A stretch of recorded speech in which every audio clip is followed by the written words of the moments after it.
तो जहाँ से हमने छोड़ा था वहां से हम कंटिन्यू करेंगे। लास्ट क्लास में हमने क्या डिस्कस किया था कि जो भी व्यक्ति है वो दुख भोगता है। सभी व्यक्ति है जिन्हें दुख भोगना पड़ता है अगर ये भौतिक शरीर मिला है तो। लेकिन जो व्यक्ति ये नहीं सोचता है कि मुझे क्यों दुख भोगने पड़ रहे हैं, तो उसकी जो बुद्धि है वो पशु वाली बुद्धि है। मतलब चेतना जो है पशु चेतना है। क्यों?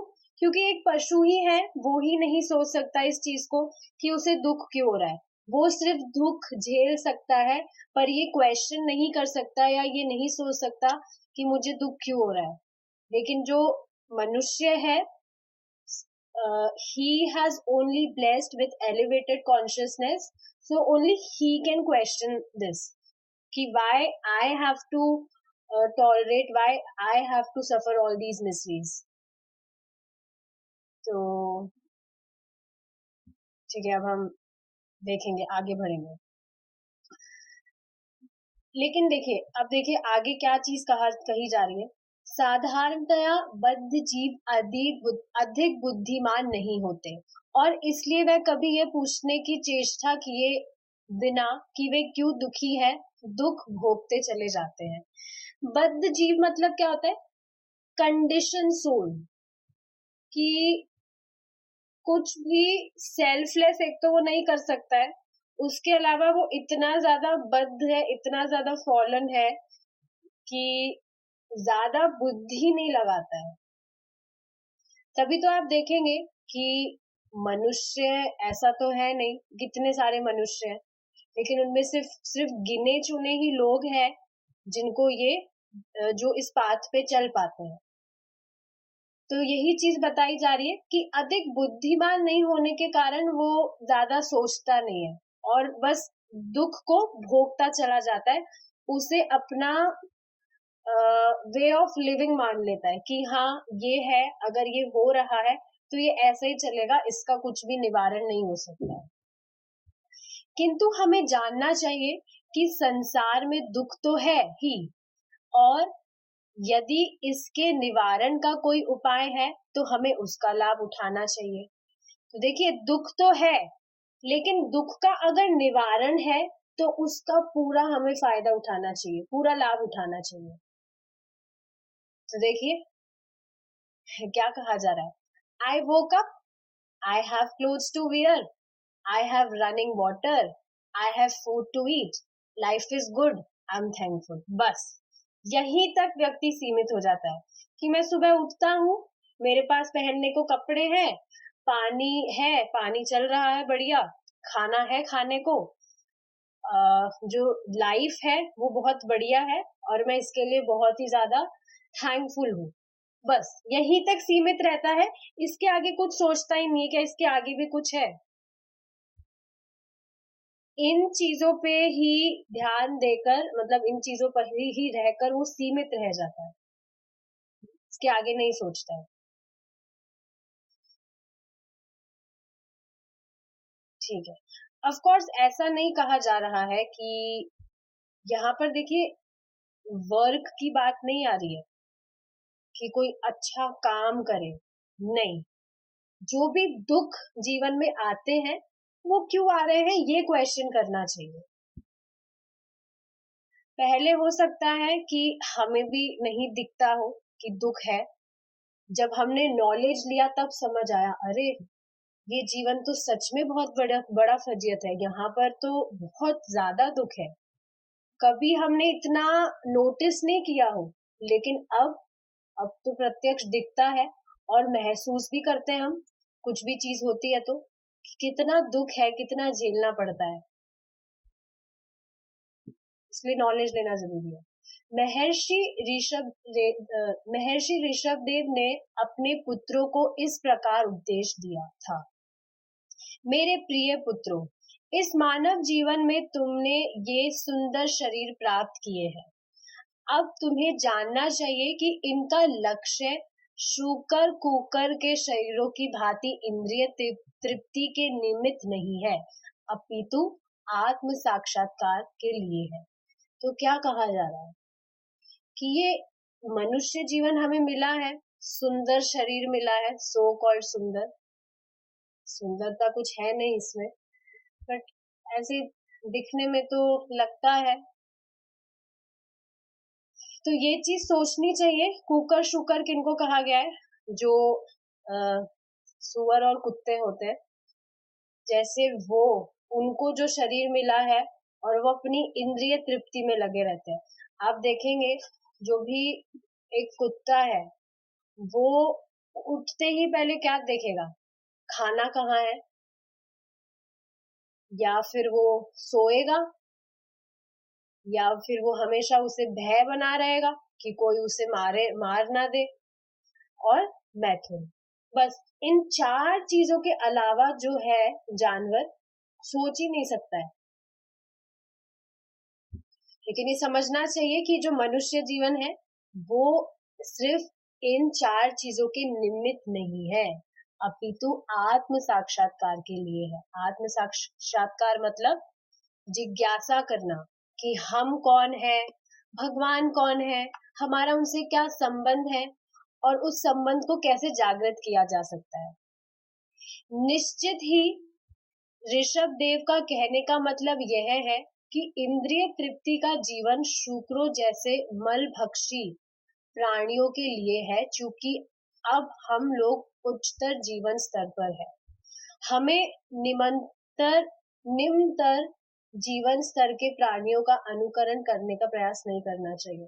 तो ऋषभ देव क्या कहना चाह रहे हैं कि जो भी पिग्स है, देखिए यहाँ पर फोटो भी लगा है, ये सिर्फ जो गंदी चीजें हैं, मल आदि, इसको खाने में रहते हैं। आप देखेंगे जो सुअर है, जिसको सुअर का मतलब कॉस्ट्यूम मिलता है, उसकी इतनी निम्न बुद्धि होती है कि सबसे बढ़िया जो आहार है वो मल को समझता है। और आप देखेंगे, कभी भी आपने कोई पतला सा सुअर नहीं देखा होगा, कितना मोटा होता है वो, तो उसको बहुत सुख मिलता है। आप उसको अगर कुछ अच्छी चीज देंगे तो वो नहीं उसको लेगा, उसके लिए सर्वश्रेष्ठ चीज वही है, उसमें वो खुश रहता है। इनफैक्ट आप रोड पे जो डॉग्स घूमते हैं, उनको भी आप कभी कुछ अच्छी चीज खाने को दीजिए। लिटरली ये प्रैक्टिकल एग्जांपल है। एक बार मैंने देखा था कुत्ता, तो तब तो मैं भक्ति नहीं कर रही थी, बट वो बात याद आती है, मैंने उसको कुछ बिस्किट्स दिए थे खाने को, तो सूंघ कर उसने उसे खाया नहीं, वो वहीं कचरे में जाकर ही मुंह दे रहा था। तो जो, देखिए, देख पा रहे हैं आप कि जो जीव है उसे जैसा शरीर मिला है, वो खुद बाध्य है उसके अनुसार काम करने के लिए। उसकी चेतना ही इतनी निम्न है कि उसे कुछ भी अच्छी चीज अच्छी लगेगी नहीं, निम्न चीजों को ही वो श्रेष्ठ मानेगा। तो यही चीज बताई जा रही है कि जो मानव जीवन है वो इन जानवरों की तरह इंद्रिय तृप्ति करने के लिए नहीं है। अब देखिए, इससे एक और सबसे बढ़िया चीज क्या समझ में आ रही है कि ये जो इंद्रिय तृप्ति है ये सबसे निकृष्ट चीज है, बिल्कुल कचरा चीज है, इसमें कुछ है ही नहीं, कोई सुख नहीं है इसमें। हम लोग उच्चतर जीवन स्तर पर है, मतलब क्या है इसका, जितनी भी योनियां हैं उसमें से मानव जीवन सबसे ऊपर है, उच्चतर स्तर पर है। हमें निम्नतर जीवन स्तर के प्राणियों का अनुकरण करने का प्रयास नहीं करना चाहिए। तो जो पशु कर रहे हैं उनकी नकल क्यों करनी है हमें, जब हमारा जो लेवल है वो हाई है, तो हम नीचे जो हमसे है उनका अनुकरण क्यों करेंगे, उनकी नकल क्यों करेंगे, हम उनको फॉलो क्यों करेंगे हम।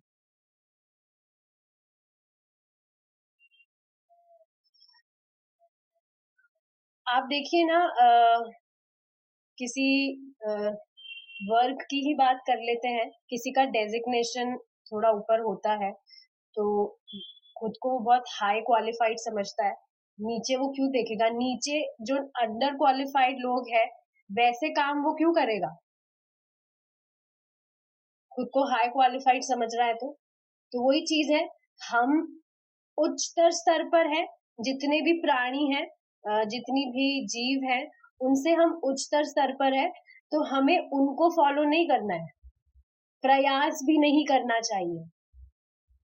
अभी हाल ही न्यूयॉर्क नगर के सेंट्रल पार्क में भ्रमण करते हुए हमें यह देखकर आश्चर्य हुआ कि युवा अमेरिकन लड़कों और लड़कियों की एक टोली सुअरों की उपासना में लगी थी। जब हम हरे कृष्ण का कीर्तन कर रहे थे, तब वह युवाजन सुअर सुअर की रट लगा रहे थे। OMG, is not this shocking? देखिए, फॉरेन कंट्री में क्या हो रहा है।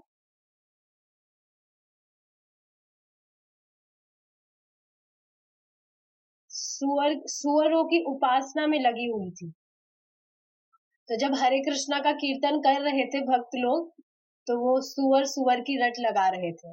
वे वास्तव में सेंट्रल पार्क में सुअरों के साथ चलते हुए और उनको नमस्कार करते हुए उनकी पूजा कर रहे थे। Can you just believe this? ये फोटो आर्टिफिशियल तो बिल्कुल भी नहीं लग रहा है। अब आप सोचिए, प्रभुपाद कहते हैं जो जिसका भी जन्म भारत में हुआ है, इंडिया, जिसने भी इंडिया में बर्थ लिया है, वो सिर्फ भगवान के कुछ ही दूर है, कुछ ही कदम की दूरी है उनके और भगवान के बीच। क्यों? क्योंकि जो भी भारत में जिन्होंने भी जन्म लिया है, उनकी नसों में धर्म बहता है। तभी तो आप देखेंगे यहाँ पर कितना पूजा पाठ में मानते हैं इंडिया में ही, as compare to other countries. और जो फॉरेनर्स हैं, वो काफी दूर है, तभी तो वो फॉरेनर्स हैं, तभी तो उनको आ, वो देह मिला है, मनुष्य जीवन मिला है। फिर भी आप देखिए उसमें भी कितनी कैटेगरीज है।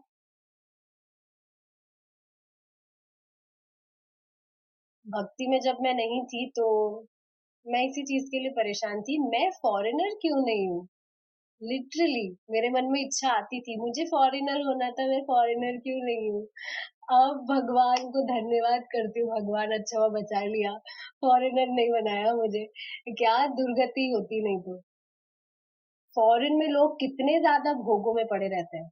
यहाँ पर जो भी फॉरेन में रह रहे हैं अभी, रेखा माता जी, देखते होंगे आप तो प्रैक्टिकल चीज, कहाँ ही उन्हें कुछ पता है।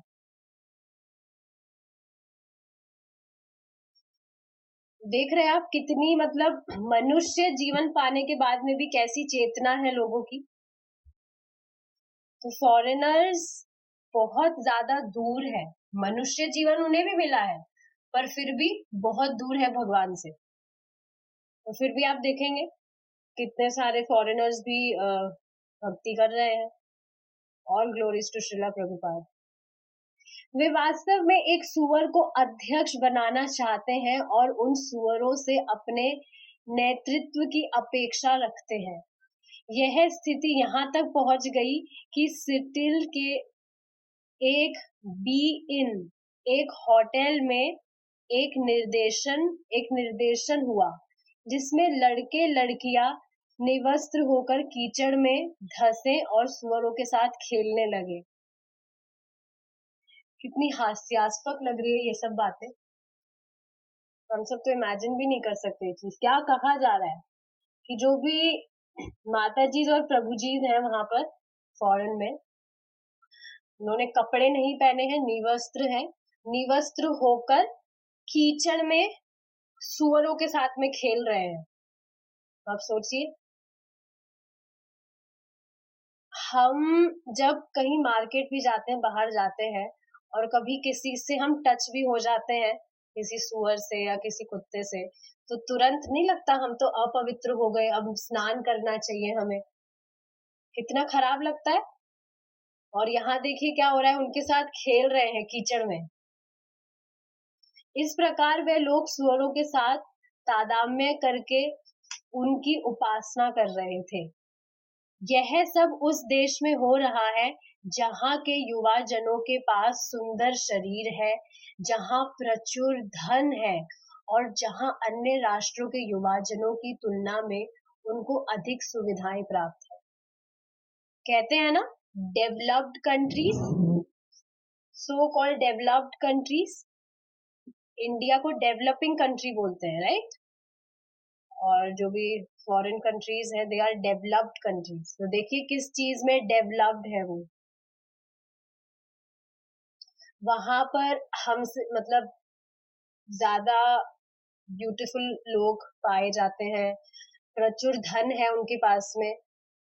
और दूसरी जो कंट्रीज हैं उनकी तुलना में बहुत सारी फैसिलिटीज भी वहां पर है। इन सब सुविधाओं को प्राप्त करने का फल यह हुआ कि ये लोग सुअरों की पूजा करने लगे हैं। इस प्रकार शुकर पूजा की पूर्व कल्पना बहुत समय पहले कर ली गई थी और श्रीमद् भागवत में इसका उल्लेख भी है, जिसकी रचना कम से कम 5000 वर्ष पूर्व हुई थी। तात्पर्य यह है कि जीवन में एक सुंदर स्थिति का उपयोग एक सुंदर लक्ष्य के लिए होना चाहिए, ना कि निकृष्ट कोटि की उपासनाओं के लिए। क्या कहा जा रहा है कि अगर हमें बहुत ही अच्छी फैसिलिटी मिली है, कुछ भी अच्छी सिचुएशन में हम हैं, तो उसको किसी अच्छे गोल को हासिल करने में लगाना चाहिए। सर्वश्रेष्ठ गोल क्या है? भगवान की भक्ति ही एकमात्र सर्वश्रेष्ठ लक्ष्य है। इससे ऊपर कुछ नहीं आ सकता है। क्यों? क्योंकि एकमात्र यही है जो आपको इस जन्म मृत्यु के बंधन से मुक्त कर सकता है। जितनी भी मटेरियल सफरिंग्स हमें भोगनी पड़ती है, उससे हमें मुक्ति मिल सकती है। शैलजा माता जी, अभी आपकी माता जी बीमार पड़ी थी, उनसे आप पूछिएगा कितना कष्ट होता है। सामने वाला जब किसी भी परिस्थिति से गुजरता है, उसी को इस चीज का मालूम चलता है कि कितनी बड़ी फजीयत है।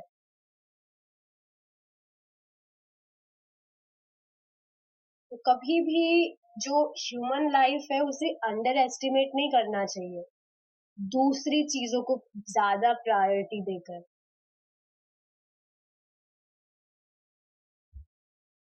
क्योंकि हमें खुद को पता नहीं है कि कब हमारा आखिरी दिन हो सकता है। बिल्कुल मजाक की बात नहीं है। प्रभु जी बता रहे थे रिसेंटली, कोई डिवोटी थे, उनकी कोई 14 साल की बच्ची थी, उस बच्ची ने देह त्याग दिया।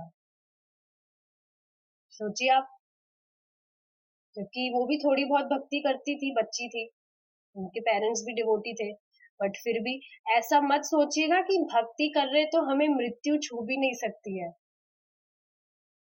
इस भौतिक जगत में कुछ भी फिक्स नहीं है, कभी भी कुछ भी हो सकता है किसी के साथ भी। तुरंत सिचुएशन अभी कुछ है और कुछ क्षण के बाद में बिल्कुल ऑपोजिट हो सकता है। भय नहीं दिखाया जा रहा है, विवेक जागृत किया जा रहा है कि हम दूसरी चीजों को ज्यादा प्रायोरिटी देते हैं, वो चीज ठीक नहीं है। जो ह्यूमन लाइफ हमें मिला है, सबसे बड़ा तो ये है। इसके अलावा भी हमें ये पाथ मिल गया है जिसपे हम चल रहे हैं, तो इसको कभी भी अंडर एस्टिमेट नहीं करना चाहिए, इसको ग्रांटेड फॉर ग्रांटेड नहीं लेना चाहिए। वैदिक इतिहासों से हमें पता चलता है कि भारत में अनेक श्रेष्ठ सम्राट और राजर्षि हुए हैं। महाराज ध्रुव, महाराज अम्बरीश और महाराज युधिष्ठिर सभी महान राजा थे, बड़े वैभवशाली थे, किंतु साथ ही महान ऋषि भी थे। तो ये सब आप जानते हैं। सारे डिवोटीज रह चुके हैं भगवान के, ग्रेट डिवोटीज। इस प्रकार उन्होंने उन लोगों के लिए उदाहरण प्रस्तुत किया था जिन्हें आर्थिक विकास की सारी सुविधाओं और सुखमय जीवन के साथ साथ सुंदर मानव शरीर प्राप्त करने का सुअवसर मिला है। इस सुअवसर का उपयोग इससे भी बेहतर प्राप्त करने के लिए होना चाहिए, और यह तपस्या के अभ्यास द्वारा कार्यान्वित हो सकता है। तो ये देखना चाहिए कि जिसको भी जो भी सुविधाएं मिली है, किसी के पास बहुत सुंदर शरीर है, किसी के पास धन प्रचुर मात्रा में है, जो भी फैसिलिटी मिली है, तो ऑफ कोर्स हमने हमारे पास्ट लाइफ में कुछ ना कुछ अच्छा काम किया था, ये उसका रिजल्ट है। तो ये जो भी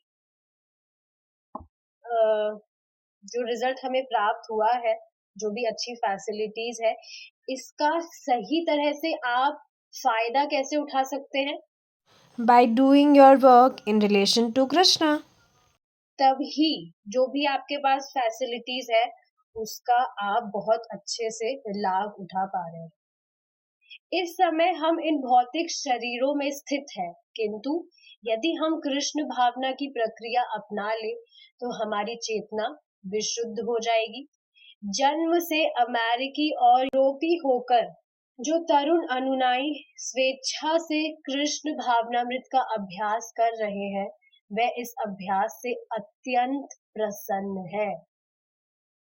तो देखिए, जो भी फॉरेनर्स हैं जिन्होंने भक्ति अपनाई है, ऐसा नहीं है उनको किसी चीज के लिए फोर्स किया गया है। क्या कहा जा रहा है? इस अभ्यास से अत्यंत प्रसन्न है वो, दे आर सेटिस्फाइड, खुश है। ऑफ कोर्स कोई भी हम चीज कर रहे हैं, भक्ति की ही बात नहीं है, फोर्सफुली हम कोई भी चीज ज्यादा समय तक नहीं कर सकते हैं। जब तक हम कुछ भी करके हमें सेटिस्फैक्शन प्राप्त नहीं हो रहा हो, खुशी प्राप्त नहीं हो रही हो, हम लंबे समय तक उस चीज को कंटिन्यू नहीं कर सकते हैं। अब वे अनुभव कर रहे हैं कि पवित्रीकृत जीवन से पशु जीवन और मानव जीवन का अंतर स्पष्ट होता है। यदि हम अपने जीवन को केवल कृष्ण भावनामृत के आधारभूत नियमों का पालन करते हुए पवित्र बनाए, तो हम शैनय शैनय अपनी आध्यात्मिक स्थिति को प्राप्त करने के स्तर तक उठ जाएंगे, जो संपूर्णतया पवित्र है। देखिए, इससे एक चीज और क्या समझ में आ रही है कि सच में जो कृष्ण भावनामृत है, Krishna consciousness is not limited for particular religion. Foreigners क्या हिंदू है? They belongs to Christian family, मतलब ये सिर्फ उपाधियां हैं जो अविद्या के कारण मान ली जाती है। असल में तो सब सोल है, असल में तो हम भगवान के अंश हैं सभी।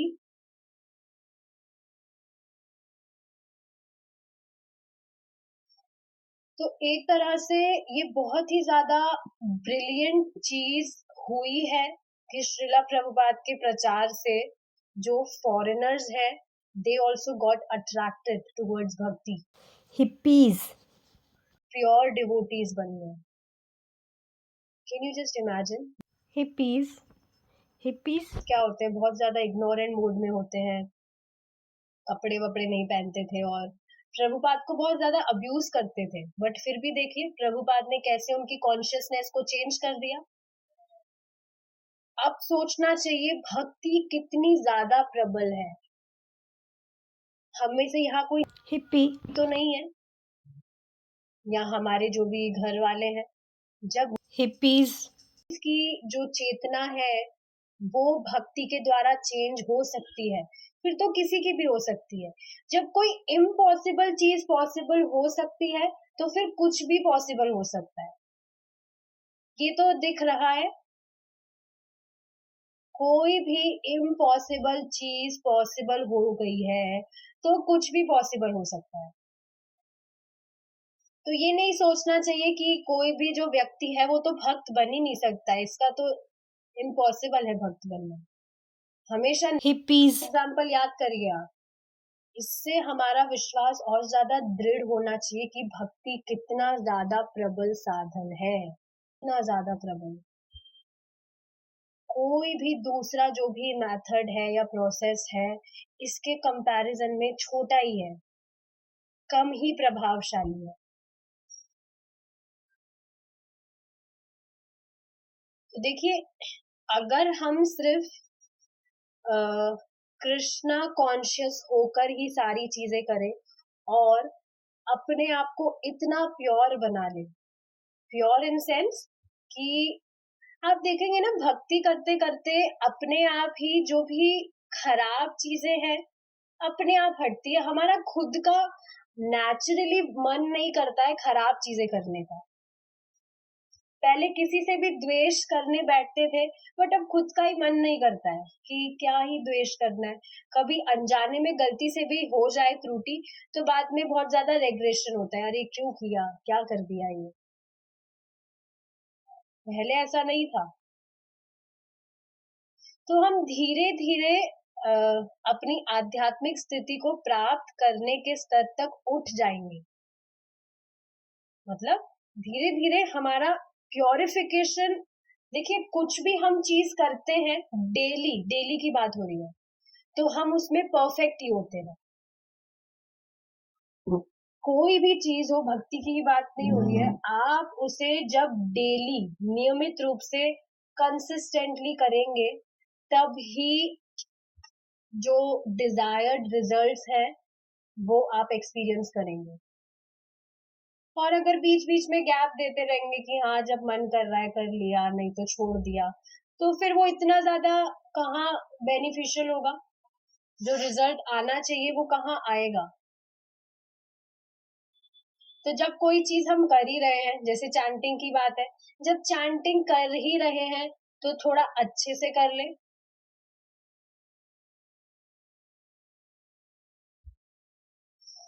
आई होप यहाँ पर अब ऐसा तो किसी का भी नहीं जाता होगा कि एक दिन भी चैंटिंग किए बिना रहे। है कोई यहाँ पर? मुझे तो नहीं लगता है। करना भी मत चाहिए, इससे कितनी ही कैसी भी सिचुएशन आ जाए, क्योंकि कुछ भी सिचुएशन अगर आ जाए, अगर आप भक्ति पोज करते हैं तो वो सिचुएशन ठीक नहीं होगी। I am so much proud of Shailaja माता जी। उनके मतलब घर में ही ऐसी सिचुएशन थी, but still she didn't give up chanting, भक्ति कर रही थी। तो समझ आ रही है इससे चीजें, मतलब हम समझ पा रहे हैं, तभी तो कंटिन्यू कर पा रहे हैं। नहीं तो सबसे पहले भक्ति ही पोज होती है कुछ भी सिचुएशन आती है तो। So very nice, keep growing like this. कभी भी भक्ति मत छोड़िएगा, चाहे से कैसी ही सिचुएशन आए। हमेशा याद रखिए, यहाँ पर जो कुछ भी है वो टेम्पररी है। हमें लग सकता है कुछ भी ऐसी सिचुएशन आ जाए जो हमारे लिए एक धक्का सा हो, बट प्रैक्टिकल है, आज नहीं तो कल चीजें होनी ही है, क्योंकि यहाँ सब कुछ टेम्पररी है, परमानेंट कुछ भी नहीं है। तो हमारे शोक करने से ऐसा नहीं है कि चीजें बदल जाएगी, जैसी है वो हमेशा वैसी ही रहेगी।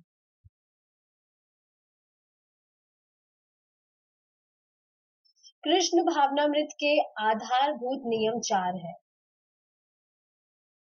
तो देखिए यहाँ पर 4 रेगुलेटिव प्रिंसिपल्स की बात हो रही है। सबसे पहला क्या है? अवैध यौन संबंध का परित्याग, no illicit sex. This is the very first principle. तो देखिए, ट्राई करना चाहिए कि जो भी हमारे पार्टनर्स हैं, हम उनके साथ मतलब अलग अलग सोना चाहिए, दूसरे कमरे में, तभी we will be able to follow this rule. तो मुझे बता रही थी मतलब एक माता जी की प्रॉब्लम होती है घर में, मतलब जो हस्बैंड है वो तो नहीं समझते हैं इस चीज को। So try to sleep separately, अपने आप फॉलो हो जाएगा। हमने ये चीज पढ़ी है कि जब तक जो मोटिव है is not to raise kids, उसके अलावा अगर ये चीज हो रही है then that will be illicit. So try not to indulge in this. Try to sleep separately from your partners. मांसाहार का त्याग, तो नो मीट ईटिंग, ये सब तो बहुत पहले ही सबने छोड़ दिया है। मीट नहीं खाना है, फिश एग्स वगैरह। इसके अलावा अनियन गार्लिक भी नहीं खाना होता है, ये सेकंड है। मादक द्रव्यों का त्याग, मतलब नो इंटॉक्सिकेशन। तो जो भी अल्कोहल वगैरह है, जो भी इंटॉक्सिकेशंस होते हैं, अल्कोहल, सिगरेट्स, ड्रिंक्स वगैरह, लिक्विड वगैरह, और चाय कॉफी भी। देखिए चाय कॉफी भी इंटॉक्सिकेशन होता है, ये भी नशा है। आप देखेंगे कॉफी में कैफीन होता है, चाय में निकोटीन होता है।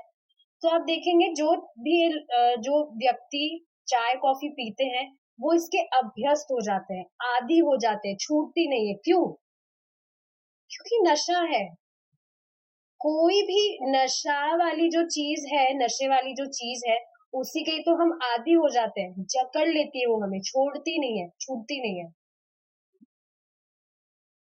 तो देखिए इसका एक सोल्यूशन है, जैसे जिसकी भी चाय नहीं छूट रही है, इस्कॉन टेम्पल में ही एक अर्जुन टी मिलती है। उसका जो टेस्ट है बिल्कुल चाय की तरह होता है। तो चाय की तरह आप उसे यूज कर सकते हैं। नेचुरल इंग्रेडिएंट से बनती है वो, निकोटीन वगैरह नहीं होता उसमें। और आप देखेंगे भक्ति करते करते अपने आप चाय की इच्छा समाप्त हो जाएगी। You can order Arjuna tea from Go Mata Bliss, वहां से आपको मिल जाएगा। जो रेवती माता जी हैं, आप जानते होंगे, एक बार उन्होंने सेशन लिया था। उनकी मम्मी को भी बहुत बुरी आदत थी चाय पीने की, तो वो अर्जुन टी वो लेने लगी और फिर अपने आप ही बाद में चाय पीने की आदत छोड़ गई। So you can try this. Next है झूठ, जुआ का त्याग। मतलब जो भी अर्निंग होती है वो गलत तरीके से ना हो। समझ रहे हैं आप? गलत तरह से अर्निंग क्या होती है सब समझ रहे होंगे। मेहनत का जो पैसा है वो ही फलीभूत होता है, उसके अलावा जो चीटिंग वाला होता है उससे बचना चाहिए। जुआ जैसे यहाँ पर बताया गया है, गैम्बलिंग जिसे बोलते हैं। ठीक है, so these are the 4 regulative principles. आप देखेंगे कोई भी व्यक्ति ये 4 नियम पालन करेगा, फिजिकली तो वो स्ट्रांग हो ही जाता है, मेंटली भी उसकी बुद्धि इतनी ज्यादा शार्प हो जाती है जिसकी कोई हद नहीं है। तभी तो आप देखेंगे जो ब्रह्मचार्य का पालन करते हैं, क्यों करते हैं वो? Practising celibacy is the most powerful thing. बहुत ज्यादा पावरफुल चीज है ब्रह्मचार्य का पालन करना। गृहस्थ आश्रम में ब्रह्मचार्य पालन होता है, तो ऐसे नहीं सोचना चाहिए हम तो गृहस्थ आश्रम में हम कैसे पालन करेंगे। होता है, सभी डिवोटीज करते भी है, नई चीज तो नहीं है ये। तो बहुत ज्यादा ये 4 जो रेगुलेटिव प्रिंसिपल्स हैं बहुत ज्यादा पावरफुल है।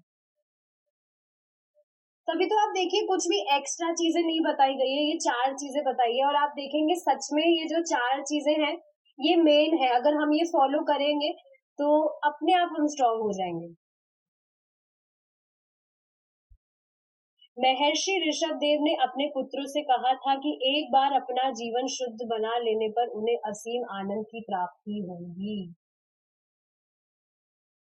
आप देखेंगे शुद्ध जीवन का मतलब क्या है। जो भी अशुद्ध चीजें हैं वो करके व्यक्ति दुखी ही होता है। अशुद्ध से आप समझ रहे हैं, जो हमारे एक तो हित में नहीं होता है और टेंशन का कारण बनता है, शोक का कारण बनता है कोई भी चीज, इसीलिए व्यक्ति परेशान रहता है अशुद्ध जीवन जीने के कारण। सुबह जल्दी नहीं उठेगा, कोई नियम पालन नहीं करेगा, दुखी ही रहता है। और अब आप देखिए, जो भी डिवोटीज हैं उनका अपने आप एक स्केड्यूल बन गया फिक्स, कि हाँ सुबह जल्दी उठना है, स्नान करना है, मंगला आरती अटेंड करना है, जप करना है, फिर थोड़े टाइम बाद प्रसाद बनाना है, फिर से क्लास के लिए, और फिर पूरा दिन कुछ भी आप जो करते हैं, शाम को फिर से क्लास। एक फिक्स टाइम टेबल बन गया है अपने आप। और पहले कुछ भी कर रहे थे, कभी भी कुछ भी, कोई रूल ही नहीं है, कोई नियम पालन नहीं कर रहे, परेशान ही रहते थे। और आप देखेंगे ये टाइम टेबल फॉलो करके कोई तपस्या नहीं लग रही है, बल्कि एक सिस्टमैटिकली सब कुछ चल रहा है। नहीं तो पहले चीजें कैसे, कभी क्या हो रहा है, कभी क्या नहीं हो रहा है, कभी कुछ चीजें हो जाती थी, कभी नहीं होती थी। अब एकदम सिस्टमैटिक सब कुछ चल रहा है। तो यही चीज बताई जा रही है कि शुद्ध बना लेने पर असीम आनंद की प्राप्ति होगी। अभी तो आप देखेंगे हमें सिर्फ आनंद का खुशबू, थोड़ी थोड़ी खुशबू आने लग रही है, थोड़े बहुत छींटे ही हैं। जब अभी स्टार्टिंग में ही ये हो रहा है, तो आगे सोचिए आप, कितना अमेजिंग फ्यूचर है। हम सभी शांति और आनंद पाने की इच्छा करते हैं, किंतु इस भौतिक जगत में हमें जितनी भी शांति और आनंद दिखाई देती है, वह सीमित है। ये तो प्रत्यक्ष है। कुछ भी आप करिए, ऐसा नहीं है आपको परमानेंट ब्लिस उससे प्राप्त हो रहा है।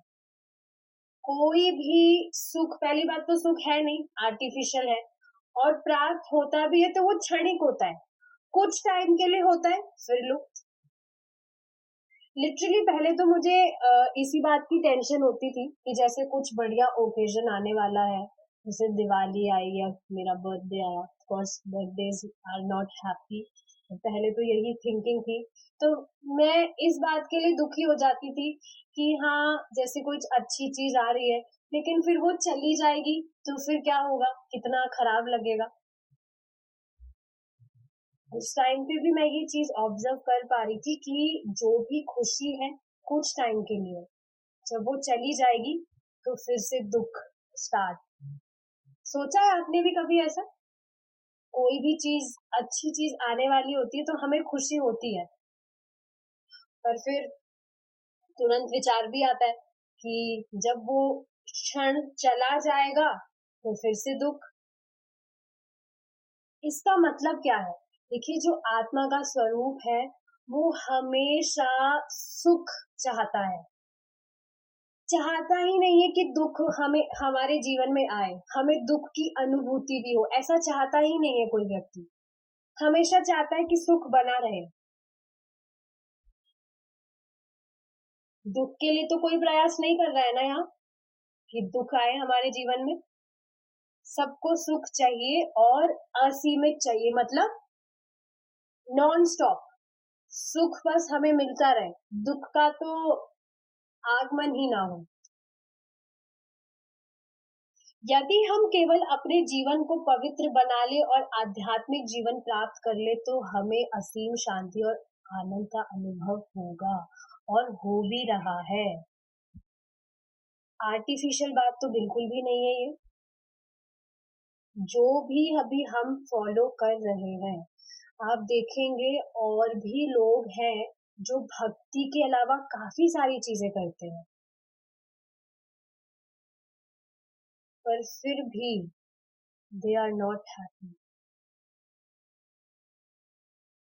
देखिए, आप जितने भी दूसरे फाउंडेशंस हैं, क्या क्या है, ईशा मेडिटेशन है और वो भ्रमित कुमारी, सब कुछ वो प्रैक्टिस करते हैं, बट फिर भी दे रिमेन फ्रस्ट्रेटेड। प्रभु जी खुद बताते हैं कई बार, ऐसे व्यक्तियों से कभी कभी उनका मिलान हो जाता है, सो दे ऑलवेज रिमेन फ्रस्ट्रेटेड। और यहाँ पर देखिए, भक्तों को सुख इकट्ठा करने से फुर्सत मिले, तब फ्रस्ट्रेशन का टाइम मिले ना, तब तो दुखी हो। लिटरली काफी सारी तो ऐसी चीजें हैं जो हमें करनी पड़ती है, लेकिन कभी कभी दिमाग में ये चीज आती है ना कि काश ऐसा होता कि हमें कुछ भी दूसरी चीजें ना करनी होती और सिर्फ हम भक्ति करते रहते। आता है कभी कभी ऐसा माइंड में, मेरे माइंड में तो बहुत बार आता है कि कुछ भी एक्स्ट्रा चीजें ना करनी पड़े, सिर्फ भक्ति करते रहे। इसमें सुख मिल रहा है तभी तो ये चीज आ रही है दिमाग में। कोई भी चीज हम कंटिन्यू करना चाहते हैं, क्यों? क्योंकि उसमें सुख मिल रहा है तभी तो करना चाह रहे हैं। कोई बात नहीं, आप ऐसे सोचते रहिए, कृष्णा वो भी पॉसिबल करा देंगे टाइम के साथ। कृष्णा कुछ भी कर सकते हैं, कृष्णा कुछ भी कर सकते हैं। काफी सारी चीजें तो ऐसी होती है, कभी कभी यकीन नहीं होता, अरे ये कैसे हो गया। कृष्णा कुछ भी कर सकते हैं। आध्यात्मिक जगत शुष्क या कल्पना मात्र नहीं है। अब आध्यात्मिक जगत की बात होगी। एक और इंटरेस्टिंग एग्जांपल से आपको समझाऊंगी। जैसे जब हम सो रहे होते हैं तो हम सपना देखते हैं। सपने में हम चाहे से कितना ही सुंदर सपना देख रहे हैं, उसमें कितनी ही सुंदर कोई हम चीज खा रहे हैं या कितने कोई बड़े से महल में सो रहे हैं, क्या वो रियलिटी है? जैसे ही हमारी नींद उठती है, खुलती है, तो बहुत बुरा भी लगता है ना, अरे वो तो सपना था, असलियत तो कुछ और ही है।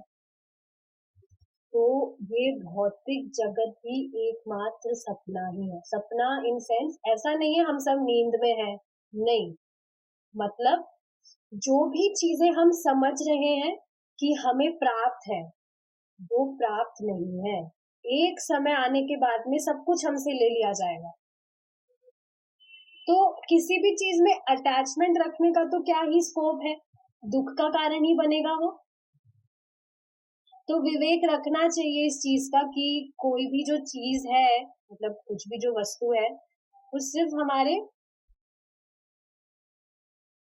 काम में लेने के लिए है। उसमें ममता मत रखिए आप। वस्तु की ही बात नहीं हो रही है, सभी चीजों की बात हो रही है। जो भी हमारे सगे संबंधी है, उसमें भी ममता रखेंगे तो दुख का कारण बनेगा। देखिए, मैं ऐसे नहीं कह रही हूँ कि आप प्रेम मत कीजिए, प्रेम और मोह में फर्क होता है। मोह व्यक्ति को बांध देता है, प्रेम स्वतंत्र करता है। काफी सारे लोगों को तो मतलब बहुत ज्यादा कंफ्यूजन होता है मोह और प्रेम में। मोह हमेशा दुख का कारण बनता है। प्रेम कीजिए, जैसा कि पहले बताया जा चुका है, वहाँ विविधता है। वैकुंठ लोकों में आध्यात्मिक आनंद के एक अंश का अनुभव नृत्य के आनंद का अनुभव है। मतलब क्या कहा जा रहा है कि सिर्फ कुछ फ्रैक्शन ऑफ सेकेंड्स का जो सुख है आध्यात्मिक जगत में, वो यहाँ पे काफी टाइम का जो, मतलब काफी मेहनत करने के बाद में जो सुख प्राप्त होता है वो है। सिर्फ कुछ सेकंड्स का सुख से कंपैरिजन किया जा रहा है, इनफैक्ट वो कंपेयर भी नहीं किया जा सकता, यहाँ वो सुख है ही नहीं। पर फिर भी समझाने के लिए ये चीज बताई जा रही है कि वैकुंठ लोको। अब देखिए यहाँ पे क्या चीज है, वैकुंठ लोको। आप सोच रहे होंगे लोको, भगवान का धाम तो एक है, फिर ये बहुवचन में कैसे है?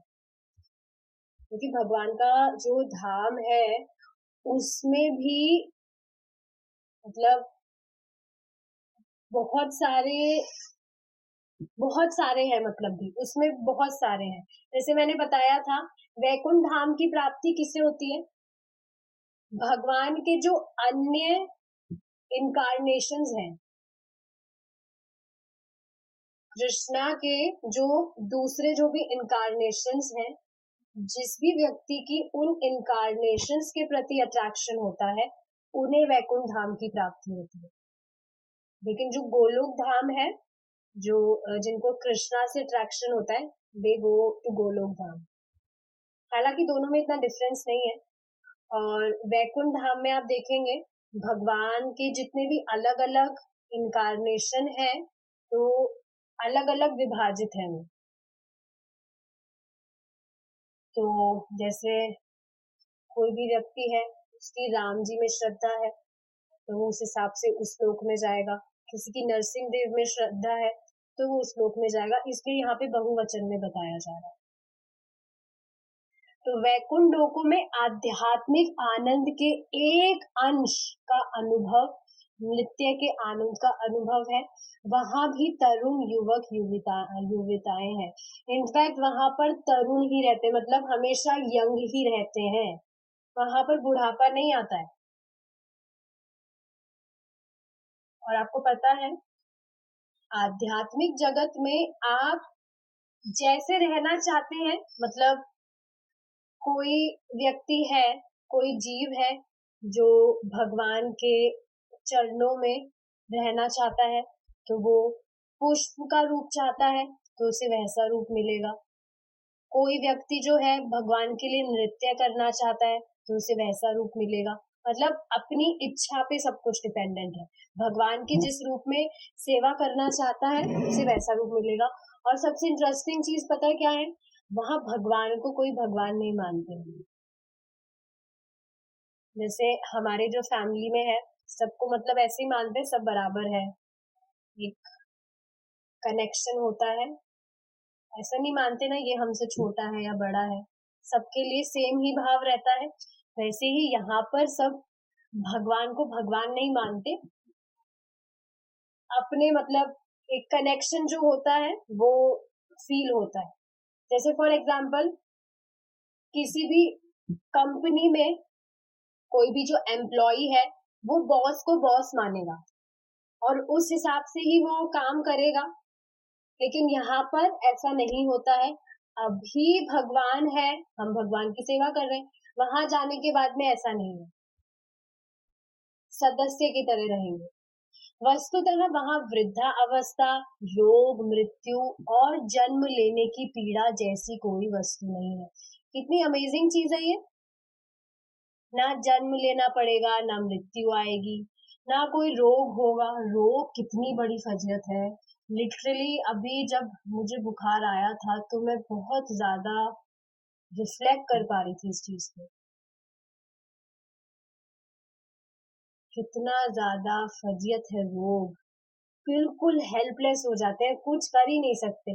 पर कितनी मतलब गंभीर बात है ना ये। सच में हम कुछ नहीं कर सकते। अगर वो चीज, वो पीड़ा हमें मिल रही है, तो हमें सहनी ही पड़ेगी। हम हम खुद हेल्पलेस है, मजबूर है, कुछ नहीं कर सकते हम, सहना ही पड़ेगा। वृद्धा अवस्था आती है तो बुढ़ापा सहना ही पड़ेगा। लेकिन ये सब चीजें भगवान के धाम में नहीं है। यदि हम असीम आनंद, ज्ञान और सनातन जीवन के भागीदार होना चाहते हैं, जो सब आध्यात्मिक जगत में हमारी धरो हमारी धरोधर रूप में है, तो हमें यह जीवन इंद्रिय तृप्ति के लिए कठिन परिश्रम करते हुए और सुअरों की उपासना करते हुए नष्ट नहीं करना चाहिए। तो आप खुद सोचिए, जब आगे इतना असीमित लाभ है, तो अभी हमें कुछ करना भी पड़ रहा है। तपस्या नहीं है, बट फिर भी कुछ ना कुछ नियम पालन करके हमें कुछ तप करना भी पड़ रहा है। तो क्या उस असीमित आनंद के आगे ये कुछ है? एक तरह से हमें फ्री में भगवान का धाम मिलेगा। बिल्कुल मजाक की बात नहीं है। प्रभुपाद खुद कहते हैं कि कृष्णा को प्राप्त करना आसान नहीं है, लेकिन कृष्णा खुद अपनी मर्सी देने के लिए आए, कि अपने आप को नाम में प्रकाशित कर दिया, और सिर्फ हम चैंटिंग करके भगवान के धाम लौट सकते हैं। बिल्कुल फ्री में सब कुछ मिल रहा है। कहाँ है कुछ तपस्या। अगर किसी और युग में हम पैदा हो जाते हुए ही होंगे, इसमें कितनी तपस्या करनी होती है। प्रभु जी बता रहे थे कि हम जो एक दिन तपस्या करते हैं, वो सतयुग का 10 साल की तपस्या के बराबर है। एक दिन की तपस्या आप कर रहे हैं, मतलब 10 साल की तपस्या आप कर रहे हैं। कितनी अमेजिंग चीज है ये। तो अब तो कोई मूर्ख व्यक्ति ही होगा जो इतने सर्वश्रेष्ठ साधन को ग्रांटेड लेगा कि हाँ ठीक है, हो जाएगा, बाद में कभी कर लेंगे। नहीं, लग जाना चाहिए, बिल्कुल बिल्कुल लग जाना चाहिए, घोड़े की तरह। ना इधर देखना है ना उधर देखना है, अब बस हमें हमारा लक्ष्य मिल गया, चलते रहो। हमें एक ऐसी जीवन पद्धति को स्वीकारना चाहिए जो कृष्ण भावनामृत के विकास के लिए अर्पित हो, और तब हमें असीम सुख और असीम आनंद प्राप्त होगा। यही कृष्ण भावनामृत आंदोलन का सार तत्व है। तो ये चीज समझनी चाहिए कि जो भी हमें रिजल्ट प्राप्त होगा, आप खुद सोचिए ना, बच्चा जो है कितनी कितनी पढ़ाई करता है कुछ भी बनने के लिए। आईएएस बनना है, या कोई लॉ की तैयारी करता है, उसमें कितना कितना पढ़ता है। क्यों पढ़ता है वो? कि देख पाता है कि जो भी अभी तपस्या है वो सिर्फ अभी है, मेहनत जो है वो सिर्फ अभी की है। आगे जाके वो मुझे पर्टिकुलर जॉब मिल गया तो आराम ही आराम है, हालांकि उसमें कुछ आराम नहीं है, एग्जाम्पल के लिए बता रही हूँ मैं।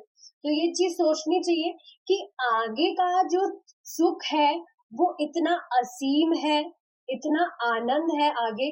तो अभी हम जो प्रोसेस फॉलो कर रहे हैं उसमें हमें लग भी रहा हो कि तपस्या है, बट उस एम को देखते हुए तो ये कुछ भी नहीं है। तो देखिए, कभी अगर मन भी ना लगे कुछ भी करने का, जैसे चैंटिंग हम कर रहे हैं, मन नहीं कर रहा, फिर भी करिए।